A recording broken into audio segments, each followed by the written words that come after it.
312 mètres. C'est la hauteur du barrage de Chuangjiangkou, sur le fleuve Dadu, au Sichuan. Pour avoir une échelle, c'est presque le double de la Statue de la Liberté, de la base au sommet de la torche.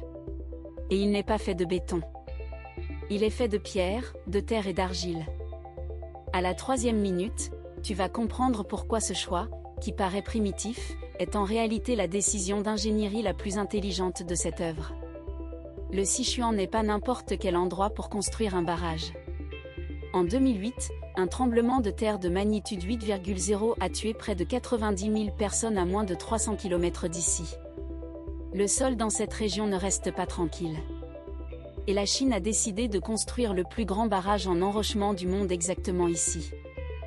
La question qui reste, c'est du courage en ingénierie ou un risque calculé qui a dépassé les limites? Un barrage en enrochement fonctionne de façon radicalement différente d'un barrage en béton. Au lieu d'un mur rigide qui résiste à la force de l'eau par sa dureté, il utilise le poids et le volume. Ce sont des millions de tonnes de roches et de matériaux granulaires compactés, empilés en couches précises. Toute la structure a une base de plus de 600 mètres de largeur. C'est l'équivalent de 6 terrains de football alignés. Il ne se casse pas sur une faille sismique parce qu'il n'est pas rigide.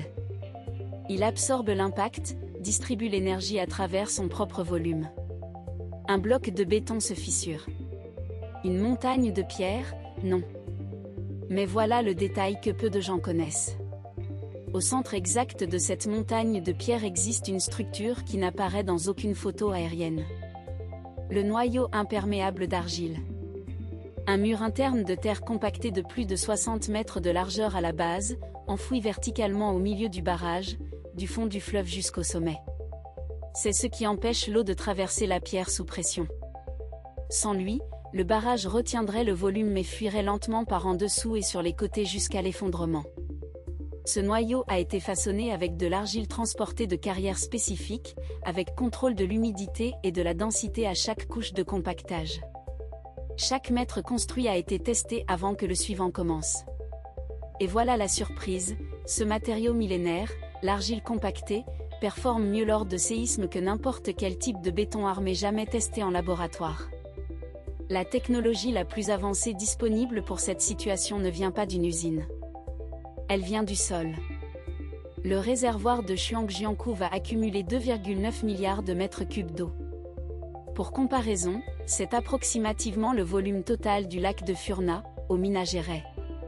Ce volume va générer 2000 MW de puissance installée, suffisant pour alimenter une ville de 3 millions d'habitants de façon continue. Mais l'œuvre n'est pas seulement pour l'énergie.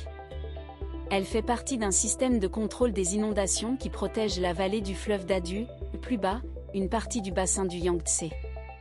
Si tu aimes cette échelle, ça vaut le coup de continuer sur la chaîne, il y a plus de ce type ici. La construction a duré plus d'une décennie. À certaines périodes, plus de 4000 travailleurs opéraient sur le chantier simultanément, en équipe de 24 heures. L'accès au site a exigé l'ouverture de routes sur des pentes de granit. L'équipement lourd a été démonté, transporté en pièces et remonté à l'intérieur de la vallée. La logistique seule aurait déjà été une œuvre d'ingénierie indépendante.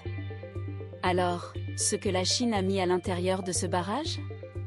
Un noyau d'argile de 60 mètres d'épaisseur à la base, conçu spécifiquement pour survivre à des tremblements de terre qui ont déjà détruit des villes entières dans cette même région. La structure la plus haute de son type au monde a été construite exactement là où la terre est la moins stable, parce que les ingénieurs savaient que seul un matériau souple pouvait survivre sur une terre qui tremble. 3 chiffres pour finir, 312 mètres de hauteur, le plus grand barrage en enrochement du monde. Magnitude 8,0, le tremblement de terre historique qui définit le risque sismique de la région. Étage 60 mètres de largeur du noyau d'argile que personne ne voit, mais qui est la seule raison pour laquelle cette structure peut exister où elle existe.